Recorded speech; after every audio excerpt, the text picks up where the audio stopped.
माननीय अध्यक्ष जी, प्लीज मैं बताता हूं, प्लीज बताता हूं मैं, प्लीज कि माननीय मंत्री जी और प्रधानमंत्री जी स्टेटमेंट के बाद कोई सवाल नहीं होता है। श्री प्रताप सारंगी।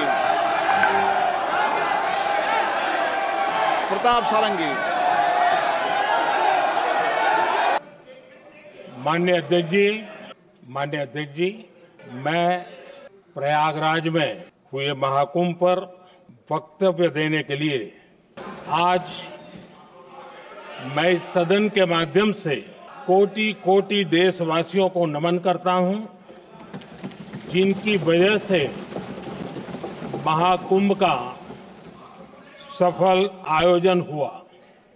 महाकुंभ की सफलता में अनेक लोगों का योगदान है।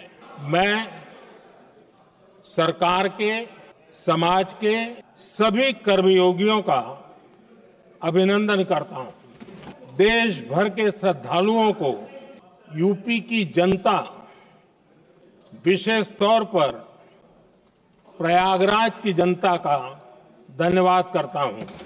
अध्यक्ष जी, हम सब जानते हैं गंगा जी को धरती पर लाने के लिए एक भगीरथ प्रयास लगा था। वैसा ही महाप्रयास इस महाकुंभ के भव्य आयोजन में भी हमने देखा है। मैंने लाल किले से सबका प्रयास के महत्व पर जोर दिया था।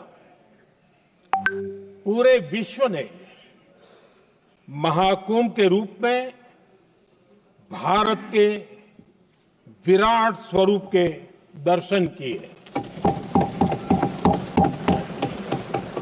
सबका प्रयास का यही साक्षात स्वरूप है। ये जनता जनार्दन के संकल्पों के लिए, जनता जनार्दन की श्रद्धा से प्रेरित महाकुंभ था। आदरणीय अध्यक्ष जी, महाकुंभ में हमने हमारी राष्ट्रीय चेतना के जागरण के विराट दर्शन किए हैं। ये जो राष्ट्रीय चेतना है, ये जो राष्ट्र को नए संकल्पों की तरफ ले जाती है, ये नए संकल्पों की सिद्धि के लिए प्रेरित करती है। महाकुंभ ने उन शंकाओं आशंकाओं को भी उचित जवाब दिया है जो हमारे सामर्थ्य को लेकर कुछ लोगों के मन में रहती है। अध्यक्ष जी, पिछले वर्ष अयोध्या के राम मंदिर प्राण प्रतिष्ठा समारोह में हम सभी ने ये महसूस किया था कि कैसे देश अगले 1000 वर्षों के लिए तैयार हो रहा है। इसके ठीक 1 साल बाद महाकुंभ के इस आयोजन ने हम सभी के इस विचार को और दृढ़ किया है। देश की ये सामूहिक चेतना देश का सामर्थ्य बताती है।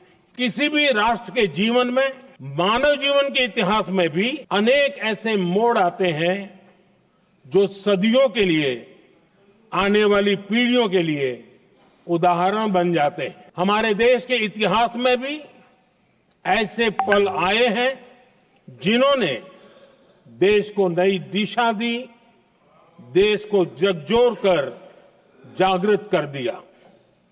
जैसे भक्ति आंदोलन के कालखंड में हमने देखा कैसे देश के कोने कोने में आध्यात्मिक चेतना उभरी। स्वामी विवेकानंद जी ने शिकागो में 1 सदी पहले जो भाषण दिया, वो भारत की आध्यात्मिक चेतना का जयघोष था। उसने भारतीयों के आत्मसम्मान को जगा दिया था। हमारी आजादी के आंदोलन में भी अनेक ऐसे पड़ाव आए हैं।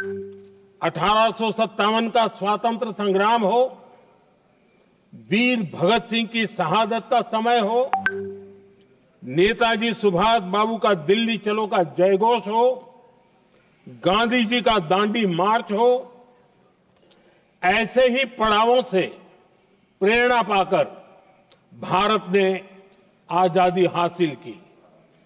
मैं प्रयागराज महाकुंभ को भी ऐसे ही एक अहम पड़ाव के रूप में देखता हूं, जिसमें जागरूक होते हुए देश का प्रतिबिंब नजर आता है।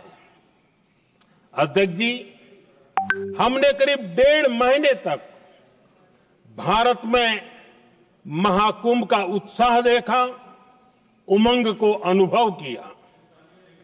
कैसे सुविधा असुविधा की चिंता से ऊपर उठते हुए कोटि कोटि श्रद्धालु श्रद्धा भाव से जुटे, ये हमारी बहुत बड़ी ताकत है। लेकिन ये उमंग, ये उत्साह सिर्फ यहीं तक सीमित नहीं था। बीते हफ्ते मैं मॉरिशस में था।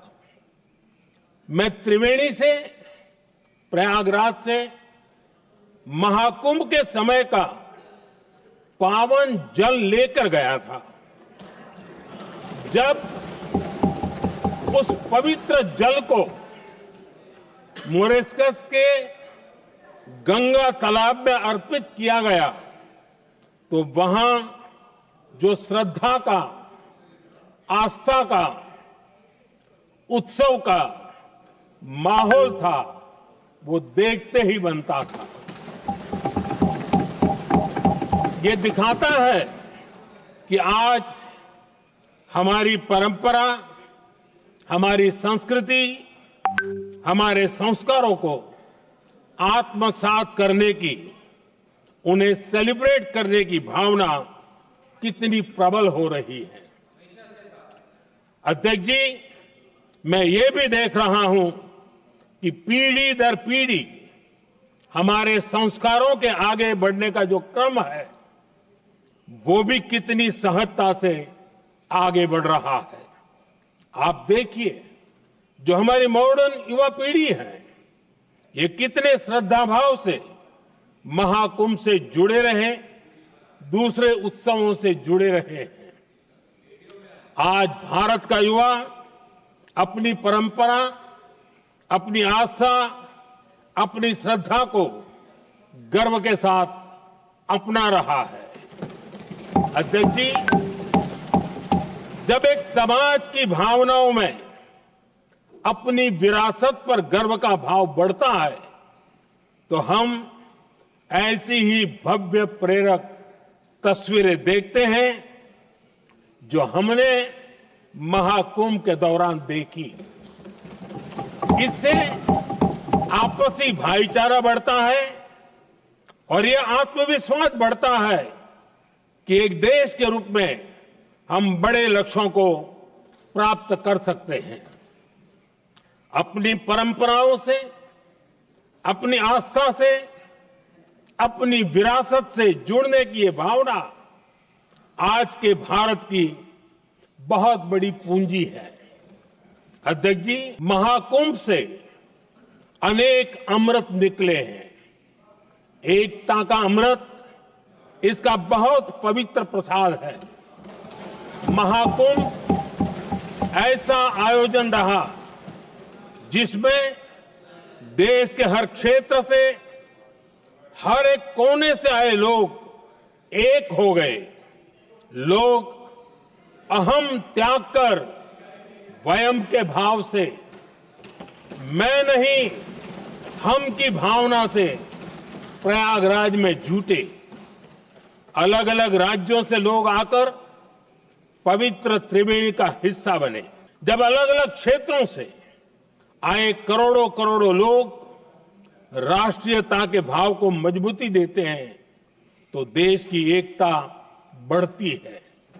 जब अलग अलग भाषा बोलियां बोलने वाले लोग संगम तट पर हर हर गंगे का उद्घोष करते हैं, तो एक भारत श्रेष्ठ भारत की झलक दिखती है, एकता की भावना बढ़ती है। महाकुंभ में हमने देखा है कि वहां छोटे बड़े का कोई भेद नहीं था। देश के सभी श्रद्धालुओं को नमन करता हूं, सदन की तरफ से अपनी शुभकामनाएं देता हूं।